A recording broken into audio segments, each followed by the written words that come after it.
வணக்கம் தலைவரே. பிரச்சாரத்துக்கு ரெடி ஆயிட்டேன், கிளம்ப வேண்டியதா. சொல்லுங்க தலைவரே. அது இந்த வாட்டி உங்களுக்கு சீட் இல்ல. எனக்கு சீட் இல்லையா? ஏன் தலைவரே? அந்த கட்சியில இருந்து நம்ம கட்சிக்கு சேர்ந்தார் இல்லையா, அவருக்கு கொடுக்க வேண்டியது இந்த வாட்டி. உங்களுக்கு இந்த வாட்டி இல்ல, தப்பா நினைச்சுக்காதீங்க தலைவரே. இந்த தொகுதி என்னுடைய கோட்டை. இத்தனை தடவை ஜெயிச்சிருக்க, என்னமோ நேத்து வந்தவருக்கு கொடுக்குறீங்கன்னா அப்ப நாங்கள் தலைவரே கொடுக்க முடியாதா? சொல்லுங்க தலைவரே. நான் கட்சியை விட்டு வெளியே போயிட்டு ஜெயிச்சு காட்டுறேன். வேலை தலைவர் வைங்க தலைவரே, வைங்க. நான் பாத்துக்கிறேன். சீட்டு தர மாட்டீங்களா? நான் அந்த கட்சியில போய் சேர்றேன். என் கெப்பாசிட்டி என்னன்னு நான் காட்டுறேன். தலைவரா, ஏன் தலைவர் அந்த கட்சியில இருந்து இந்த கட்சியில வந்து சேர்ந்தீங்க? அந்த கட்சியில எனக்கு சீட்டு இல்லைன்ட்டானுங்க. என்ன தலைவரா, உங்களுக்கு சீட் இல்லைன்ட்டாங்களா? தலைவரா, இந்த தொகுதியில உங்களை விட்டா வேற யார் தலைவர் ஜெயிப்பா? உனக்கு தெரியுது, அந்த கட்சிக்கு தெரியல. அதுதான் தூக்கி போட்டு இந்த கட்சியில சேர்ந்து ஜெயிச்சு காட்டுறேன். என் கெப்பாசிட்டி என்ன காட்டுறேன்னு சொல்லியிருக்கேன். தலைவரா, இந்த தொகுதியில உங்களுக்கு தான் தலைவரை வெற்றி. கரெக்டா சொன்னேன். ஓட்டுக்காக வந்திருக்கோம், ஒருத்தரையும் காணும் இங்க ரோட்ல. தலைவரா, ஒருத்தர் வர்றாரு தலைவரா, இவர்கிட்ட ஓட்டு கேட்போம். வணக்கம் தம்பி. வணக்கம் தலைவரே. அண்ணே, தலைவருக்கு மறக்காம ஓட்டு போட்டுருங்க. இந்த முறையும் தலைவரை ஜெயிக்க வச்சிருங்க. நம்ம தொகுதியில தலைவருக்கு தான் ஓட்டே போடுவோம். தெரியண்ணே, இருந்தாலும் உங்க எல்லாம் வந்து பாக்கணும்ல. அண்ணன் பார்க்க வரே தேவையில்ல, வீட்டுல உட்காந்து ஜெயிப்பாரு. ரொம்ப நன்றி தம்பி, வாங்க போலாம். இது வரைக்கும் நான் இந்த தொகுதியில ஜெயிச்சது முக்கியம் இல்ல, இப்ப ஜெயிச்சு காட்டினா நான் யாருன்னு. தலைவர, இந்த தொகுதியை உங்க கோட்டை தலைவர. இது தெரியாம தானே இப்ப வேலை காட்டுறானுங்க. யாருன்னு கெப்பாசிட்டியை நான் காட்டுறேன் பாரு. தம்பி சொல்லுங்க தலைவரா.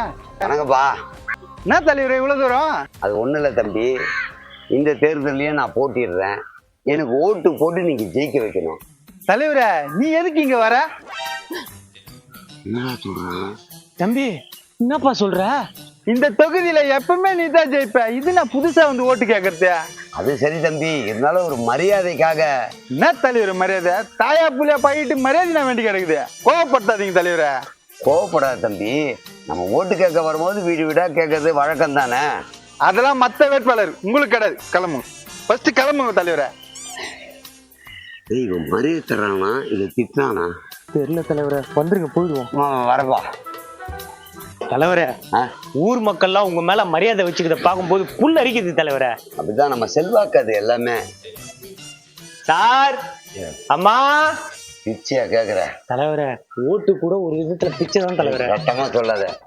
ஐயா, அம்மா. இப்பெல்லாம் பிச்சைக்கார உள்ள கவுத்தப்ப நேரம் உள்ள வந்துடுறாங்க பழகுதே.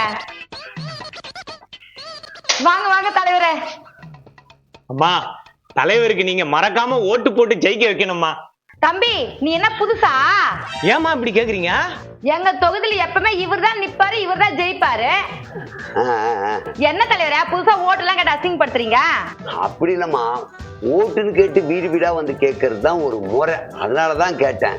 மத்தவங்க கேட்கலாம், நீங்க கேட்க கூடாது. திருப்பி உங்களை பார்க்க கூடாது. பார்க்க கூடாதா?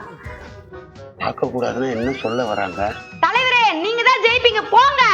தலைவரே, மரியாதையா போங்கன்றாங்க. வாங்க போயிடுவோம். வா வா போ. தொகுதியில நிறைய மரியாதை கொடுத்து நம்மள ரொம்ப அன்பை காட்டுறாங்க. என்ன தலைவரா, பொழுது போன நேரத்துல வெளியே சுத்திக்கிறீங்க? அது ஒண்ணு இல்ல பெரியவரே, இந்த தொகுதியில தலைவர் நிக்கிறாரு, ஓட்டு கேட்டுன்னு வந்திருக்காரு பெரியவரே.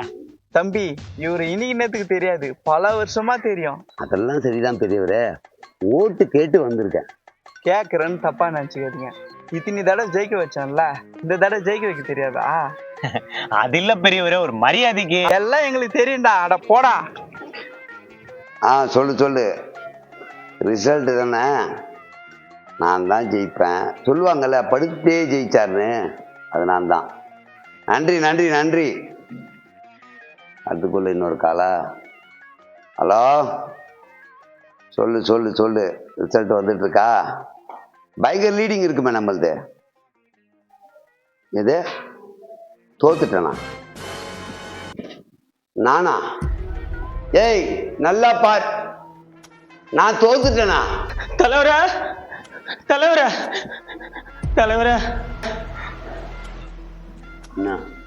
இப்படி ஆயிப்போச்ச தலைவரே. மக்கள் கவுத்துட்டாங்க தலைவரே, உங்களை கவுத்துட்டாங்க தலைவரே. அதான்டா எனக்கு ஒன்றும் புரியல. வீட்டுக்கு போங்க வீட்டுக்கு போங்கன்னானுங்க, மொத்தமா வீட்டுக்கு அனுப்பிச்சானுங்களே. தப்பு உங்க மேலதான் தலைவரே. தப்பு ஏமாலியா? என்னடா சொல்ற தலைவரே? மக்கள் எல்லாம் உங்களுக்கு தான் தலைவரை ஓட்டு போட்டிருக்காங்க, ஆனாலும் நீங்க தோத்துட்டீங்க தலைவரே. எப்படிடா? தலைவரே, ஏற்கனவே நீங்க எந்த கட்சி சின்னத்துல தலைவர் நின்னீங்க? அந்த கட்சியை பத்தி மட்டும் பேசாதடா, அது தயிர் வடை சின்னம். சரி, இப்போ எந்த சின்னத்துல நின்னீங்க? இப்ப சாம்பார் வடை.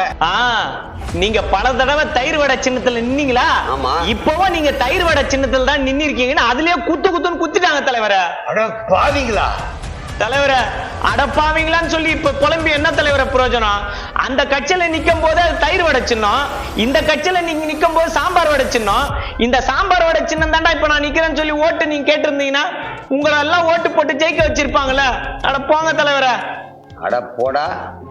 ஏண்டா, பல வருஷமா நான் அந்த சின்னத்துல நின்னது உண்மைதான்.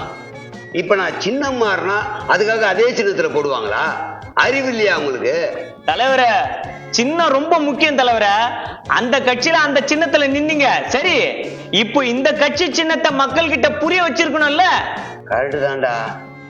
வேட்பாளர் என்ன எல்லாருக்கும் தெரியும்ன்ற மாதிரி சின்னத்தையும் சொல்லணும். இதனாலதான் சின்னம் கிடைக்கலன்னு ஆளுக்கு ஆளு அடிச்சுக்கிறாங்க போல இருக்கு.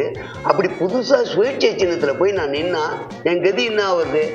ஏங்க, சின்னம் ரொம்ப முக்கியங்க. கட்சி யாரு, தலைவர் யாரு, இவர் கொள்கை என்னன்னு தெரியுதோ இல்லையோ, சின்னத்தை பார்த்து குத்துறவங்க இருக்கிற வரைக்கும் மாற்றவே முடியாது.